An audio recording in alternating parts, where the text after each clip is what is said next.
ಈ ನಾಡು ಕಂಡ ಶ್ರೇಷ್ಠ ಲೇಖಕಿ, ಅಂತಾರಾಷ್ಟ್ರೀಯ ಬೂಕರ್ ಬಹುಮಾನ ಪ್ರಶಸ್ತಿಯನ್ನ ಪಡೆದು ರಾಜ್ಯಕ್ಕೆ ಒಂದು ಕಳಶಪ್ರಾಯವಾಗಿರುವಂತ ಶ್ರೀಮತಿ ಬಾನು ಮಸ್ತಾಕರ್ ಅವರೇ,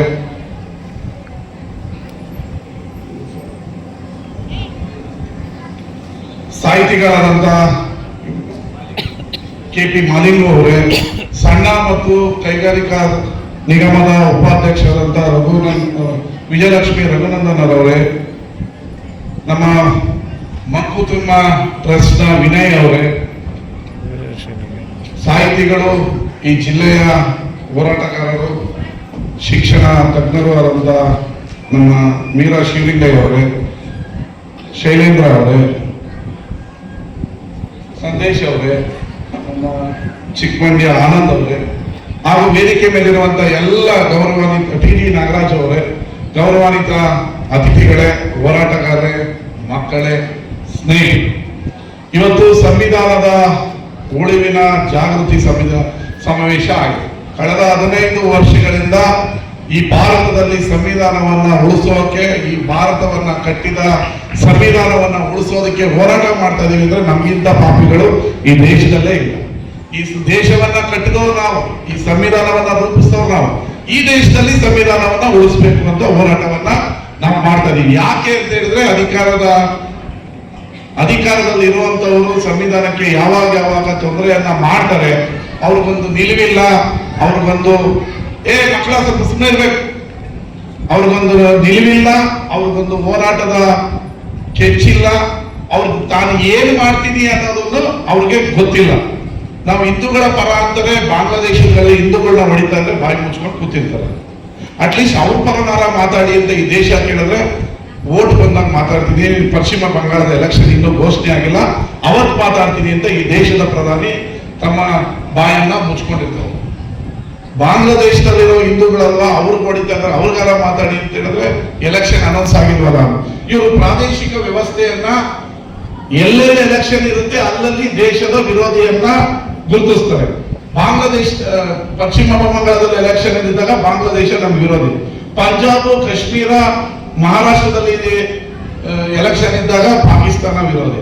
ಇವರು ಎಲೆಕ್ಷನ್ ಬಂದಾಗ ಮಾತ್ರ ದೇಶದ ಅಸ್ಮಿತೆಯ ವಿರೋಧಿಗಳನ್ನ ಕಂಡಿಡ್ತಾ ಹೋಗ್ತಾರೆ. ಇವತ್ತು ಇರಾನ್ ಅನ್ನ ವಿರೋಧ, ಗ್ಯಾಸ್ ತುಂಬಿದಾಗ ಇಸ್ರೇಲ್ ಪರ, ಮನೇಲಿ ಗ್ಯಾಸ್ ಖಾಲಿ ಆದಾಗ ಇರಾನ್ ಪರ. ಇದು ನಮ್ಮ ದೇಶದ ನಿಲುವು. ಇದು ನಮ್ಮ ನಿಜಕ್ಕೂ ಈ ದೇಶ ಆತಂಕಕ್ಕೆ ಒಳಗಾಗ್ತದೆ. ಯಾವಾಗ ಪೆಟ್ರೋಲ್ ಇದೆ ಆಗ ಅಮೆರಿಕದ ಪರ, ಪೆಟ್ರೋಲ್ ಖಾಲಿ ಆದಾಗ ಇರಾನ್ ಪರ. ಇವಾಗ ಹೋಗಿದ್ದಾರೆ ಇರಾನ್ನ ವಿದೇಶಾಂಗ ಸಚಿವರಿಗೆ ಮಾತಾಡಿಸ್ತೀನಿ, ರಾಯಭಾರಿಗೆ ಹೋಗ್ತೀನಿ ಅಂತ.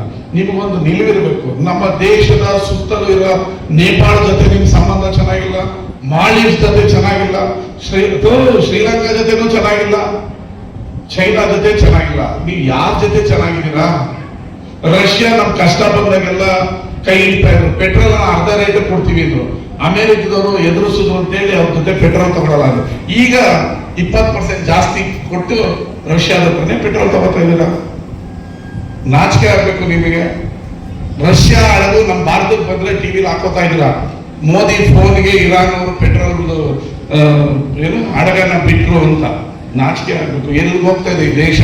ವ್ಯಕ್ತಿಯನ್ನ, ದೇಶವನ್ನ ಧರ್ಮದ ಹೆಸರಿನಲ್ಲಿ ಯಾವಾಗ ನೀವು ಗುರುತಿಸ್ಕೋದಿರೋ ಆಗ ನಮ್ಮ ದೇಶಕ್ಕೆ ಆತಂಕ, ಸಂವಿಧಾನಕ್ಕೆ ಆತಂಕ 100% ಬರೆದಿಟ್ಕೊಳ್ಳಿ. ಇರಾನ್ ಯಾವತ್ತು ನಮ್ಮ ಮಿತ್ರ ದೇಶ.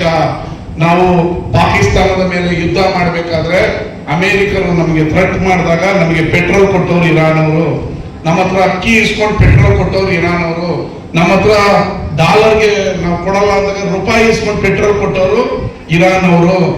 ನಿಮ್ಮ ತರ ನಾವಿದ್ದೀವಿ ಅಂತ ಯಾವಾಗಲೂ ಹೇಳಿದವರು ಇರಾನ್ ಅವರು. ಚಾಹರ್ ಬಂದರ್ ಅಂತ ಒಂದು ಬಂದರ್ ಇದೆ. ಆ ಬಂದರ್ ಚೈನಾದವ್ರು ಕೇಳ್ತಾ ಇದ್ರು, ಇಲ್ಲ ಭಾರತ ನಮ್ಮ ಮಿತ್ರ ದೇಶ, ನಾವು ಅವರು ಕೊಡ್ತೀವಿ ಅಂತ ನಮ್ಮ ವ್ಯಾಪಾರ ವ್ಯವಸ್ಥೆಯನ್ನ ರುದ್ರಿಸಿದವರು ಇರಾನ್ ಅವರು. ನೀವು ಏನಕ್ಕೆ ಯಾರ ಪರ ಇದ್ದೀರಿ ಅಂತ ಗೊತ್ತಿಲ್ಲ. ನೀವು ಅಮೆರಿಕನ ಎದುರಾಕೊಳ್ಳಿ, ಇಸ್ರೇಲ್ನ ಎದುರಾಕೊಳ್ಳಿ ಇರ್ತಿಲ್ಲ, ಆದ್ರೆ ಕರ್ಟೇಸಿ ತೋರಿಸ್ರಿ. ನಿಮ್ಮ ಮಿತ್ರರು ಕಷ್ಟವಿದ್ದಾಗ ನೀವೊಂದು, ನಾವು ತಟಸ್ಥ ದೇಶ ಆದ್ರೆ ನೀವು ಪರ ಇದೀವಿ ಅಂತ ಒಂದು ಸಂದೇಶ ಕೊಡ್ರಿ. ಗ್ಯಾಸ್ ಖಾಲಿ ಆದಾಗ ಮನೇಲಿ ಪಟ್ಕೆ ತಗೊಂಡು ಹೊಡಿತಾರೆ ಅಂತ ನೀವು ಇರಾನ್ ಪರ ಮಾತಾಡ್ಬೇಡ್ರಿ. ನಿಮ್ಮ ನಿಲುವು ಈ ದೇಶದ ನಿಲುವು ಏನು ಅನ್ನೋದು ಸ್ಪಷ್ಟತೆ ತಗೊಳ್ಳಿ. ಎಲೆಕ್ಷನ್ ಬರುತ್ತೆ, ನಾನು ಸ್ಟ್ರಾಂಗ್ ಮಾಡೋದನ್ನ ನೋಡಿ, ನಾನು ಗೆಲ್ಬೇಕು ಅಂತ ಪಶ್ಚಿಮ ಬಂಗಾಳಕ್ಕೆ ಹೋಗಿ ಬಾಂಗ್ಲಾದೇಶ ಇನ್ನೊಂದು 2 ತಿಂಗಳಲ್ಲಿ ಸ್ಟೋರಿ ಸ್ಟಾರ್ಟ್ ಆಗ್ತದೆ ಬಾಂಗ್ಲಾದೇಶದ ಮೇಲೆ ಬೈಯೋದಕ್ಕೆ. ಈಗ ನೀವೇ ಪೆಟ್ರೋಲ್ ಕೊಡ್ತಾ ಇದ್ದೀರಾ ಬಾಂಗ್ಲಾದೇಶಕ್ಕೆ. ನಿನ್ನೆವರೆಗೂ ಬಾಂಗ್ಲಾದೇಶ ಅಂದ್ರೆ ದೇಶ ವಿರೋಧಿಗಳು ಅಂತ ಇದು ಕೆಲಸ ಮಾಡೋರಿಗೆಲ್ಲ ಇಟ್ಕೊತಾ ಇದ್ರಿ. ನಿಮ್ಮ ನಿಲುವೆ ಏನು, ನಿಮ್ಮ ಹೋರಾಟ ಏನು, ನಿಮ್ಮ ಯಾವ ಸಂವಿಧಾನ, ನೀವು ಈ ದೇಶದಲ್ಲಿ ಏನ್ ಮಾಡ್ತಾ ಇದ್ರ? ಬರೀ ವಾಟ್ಸಪ್ ಟಿವಿ ಇಟ್ಕೊಂಡು ದೇಶ ಆಳಿದ್ರೆ ಈ ದೇಶ ಉದ್ಧಾರ ಆಗಲ್ಲ. $95 ಆಗಿದೆ. ಇದನ್ನ ಅರ್ಥ ಮಾಡ್ಕೊಳ್ಳಿ. ಸಂವಿಧಾನ ಯಾವಾಗ ಕಷ್ಟದಲ್ಲಿದೆ, ಈ ಸಂವಿಧಾನದ ಮೂಲ ನಿವಾಸಿಗಳೇ ಅದಕ್ಕೆ ಹೋರಾಟ ಮಾಡಿದವರು. ಈ ದೇಶದ ಮೂಲ ನಿವಾಸಿಗಳು ದ್ರಾವಿಡರು, ಹಿಂದುಳಿದ ವರ್ಗದವರು, ಈ ದೇಶದ ಮೂಲ ನಿವಾಸಿಗಳು ಅವರೇ ಈ ದೇಶಕ್ಕೆ ಹೋರಾಟ ಮಾಡಿರೋದು. ಪಾನು ಮುಷ್ತಾಕ್ ಅವ್ರನ್ನ ದಸರಾ ಉದ್ಘಾಟನೆ ಮಾಡ್ತೀನಿ ಅಂತ ವಿರೋಧ ಮಾಡಿದ್ರಿ. ಅವ್ರ ಮಲ್ಲಿಗೆ ಉಟ್ಕೊಡೋದು, ನಿಮ್ಮ ಚಪಾಲ ಕೊಡೋದು, ಅವಾಗ ಎಲ್ಲೋಗಿದ್ರಿ? ದೇಶದಲ್ಲಿ ಧರ್ಮದ ವಿಚಾರದಲ್ಲಿ ವ್ಯಕ್ತಿಗಳನ್ನ ವಿರೋಧ ಮಾಡಬೇಡಿ. ಈ ದೇಶ 50 ಕಿಲೋಮೀಟರ್ಗೆ ಒಂದು ಜಾತಿ, ಒಂದು ಧರ್ಮ, ಒಂದು ಆಹಾರ ಪದ್ಧತಿ. ಮೈಸೂರಲ್ಲಿರೋ ಊಟ ಕೊಡಗಲ್ಲಿಲ್ಲ. ಕೊಡಗಲ್ಲಿ ಅವರ ಭಾಷೆ, ಅವರ ಕಲ್ಚರ್, ಅವ್ರ ಊಟನೇ ಬೇರೆ. ಅಲ್ಲಿಂದ ಮಂಗಳೂರಿಗೆ ಹೋದ್ರೆ 50 ಕಿಲೋಮೀಟರ್ಗೆ ಅವ್ರ ಭಾಷೆ, ಅವ್ರ ಉಡುಗೆ ತೊಡುಗೆ, ಅವ್ರ ಕಲ್ಚರೇ ಬೇರೆ. ಅಲ್ಲಿಂದ ಉತ್ತರ ಕನ್ನಡಕ್ಕೆ ಹೋದ್ರೆ ಬೇರೆ, ಮಹಾರಾಷ್ಟ್ರಕ್ಕೆ ಬೇರೆ. ಇದು ದೇಶದ ವಿವಿಧ ಭಾಷೆ, ರಾಜ್ಯಗಳನ್ನ, ವಿವಿಧ ಧರ್ಮಗಳನ್ನ ಹೊಂದಿರುವಂತ ಭಾರತ ಮಾತೆ ನಿಮ್ಮೊಬ್ಬರದೇ ಅಲ್ಲ.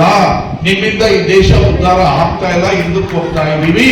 ಇದನ್ನ ಅರ್ಥ ಮಾಡ್ಕೊಂಡು ಈ ದೇಶವನ್ನ ಮುಂದೆ ಆದ್ರೂ ಬಲಿಷ್ಠ ಭಾರತವನ್ನ ಕಟ್ಟಿ ಪೇಪರ್ ಅಲ್ಲಿ ದಿನಕ್ಕೆ 3 ಬಟ್ಟೆ ಹಾಕೊಂಡು ವಿದೇಶಿಗಳು ಹೋಗಿ ಮಾಡಿದ್ರೆ ಈ ದೇಶ ಉದ್ಧಾರ ಆಗಲ್ಲ.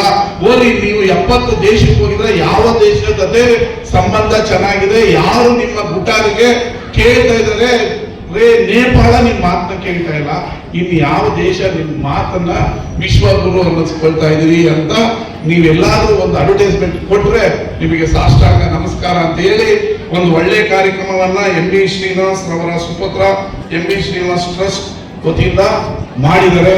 ಅವರ ತಂದೆ ಮಂಡ್ಯದಲ್ಲಿ ದಲಿತ ಹೋರಾಟ ಚಳವಳಿಯನ್ನ ಜೀವಂತವಾಗಿ ಇಟ್ಟದಂತವರು. ಅದರ ಮುಂದುವರೆದ ಕೆಲಸವನ್ನ ರಾಹುಲ್ ಮಾಡ್ಕೊಂಡು ಹೋಗ್ತಾ ಇದ್ದಾರೆ. ಇಂತಹ ಕಾರ್ಯಕ್ರಮಗಳು ಇನ್ನೂ ಹೆಚ್ಚು ಈ ದೇಶದಲ್ಲಿ, ಈ ಊರಿನಲ್ಲಿ ನಡೀಲಿ. ಇನ್ನು ಮಂಡ್ಯ ನಗರದ ಹಲವಾರು ವರ್ಷಗಳಿಂದ ನೀವೆಲ್ಲ ಬಹಳ ಹೋರಾಟ ಮಾಡ್ತಿದ್ದ ಅಂಬೇಡ್ಕರ್ ಹೆಸರನ್ನ 100 ಫೀಟ್ ರೋಡ್ಗೆ ನಾನು ಈಗ ಆಲ್ರೆಡಿ ಇಟ್ಟಿದ್ದೀನಿ. ಅಧಿಕೃತವಾದ ಆದೇಶ ಬಂದ ಮೇಲೆ ನಿಮ್ಮ ಒಂದು 25,000 ಜನರನ್ನ ಸೇರಿಸಿ ಅಂಬೇಡ್ಕರ್ ರಸ್ತೆಗೆ ನಾಮಕರಣವನ್ನ ಮಾಡೋಣ. ಅದೇ ರೀತಿ ಬಹುಸಂಖ್ಯಾತರ ಆಸೆಯಾಗಿದ್ದ ಕೆಂಪೇಗೌಡ ರಸ್ತೆಯನ್ನು ಕೂಡ ಇಟ್ಟಿದ್ದೀವಿ.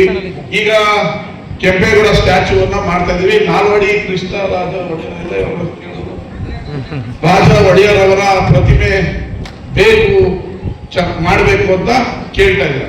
ಅದನ್ನ ಈ ಬಾರಿಯ ನಗರಸಭಾ ಬಜೆಟ್ ನಲ್ಲಿ ಒಂದು ಸಿಲ್ವರ್ ಜುಬ್ಲಿ ಪಾರ್ಕ್ ಅನ್ನ ಖಾಸಗಿ ಸಹಭಾಗಿತ್ವದಲ್ಲಿ ವಿಶ್ವ ದರ್ಜೆ ಮಾದರಿಯಲ್ಲಿ ಮಾಡಬೇಕು ಅಂತ ನಿರ್ಧಾರ ಮಾಡಿದ್ವಿ. ಆದ್ರೆ ಸುಪ್ರೀಂ ಕೋರ್ಟ್ ನ ಒಂದು ಆದೇಶ ಇದೆ, ಪಾರ್ಕ್ ಒಳಗಡೆ ಯಾವುದೇ ರೀತಿಯ ವ್ಯಕ್ತಿ ಅಥವಾ ಇನ್ನೊಂದರ ಸ್ಟ್ಯಾಚ್ಯೂ ಅನ್ನ ಇಡಬಾರದು ಅಂತ. ಅದಕ್ಕೆ ಅಲ್ಲಿ ಇಡೋಣ ಅಂತೇಳಿ ನಾನು ಬಹಳ ಆಸೆ ಪಟ್ಟಿದ್ದೆ. ಈಗ ಮಹಾವೀರ್ ಸರ್ಕಲ್ ಅನ್ನು ಕೂಡ ಅಗಲ ಮಾಡಿದ್ವಿ.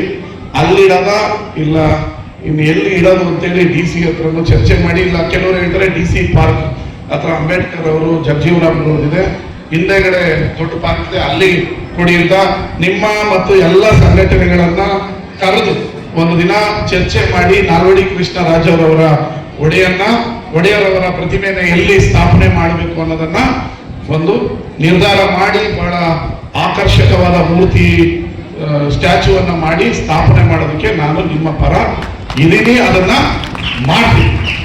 ಎಲ್ಲರಿಗೂ ಒಳ್ಳೆಯದಾಗ್ಲಿ. ಈ ಅರ್ಥಪೂರ್ಣ ಕಾರ್ಯಕ್ರಮ ಮಾಡಿದಿರಿ. ನಮಸ್ಕಾರ, ಧನ್ಯವಾದಗಳು. ತಡವಾಗಿ ಬಂದಿದ್ದಕ್ಕೆ ಕ್ಷಮೆ ಇರಲಿ. ನಮ್ಮ ಯೂಟ್ಯೂಬ್ ಚಾನೆಲ್ನ ಸಬ್ಸ್ಕ್ರೈಬ್ ಆಗಿ, ಲೈಕ್ ಮಾಡಿ, ಪಕ್ಕದಲ್ಲಿ ಕಾಣಿಸೋ ಬೆಲ್ ಐಕನ್ನ ಕ್ಲಿಕ್ ಮಾಡಿ.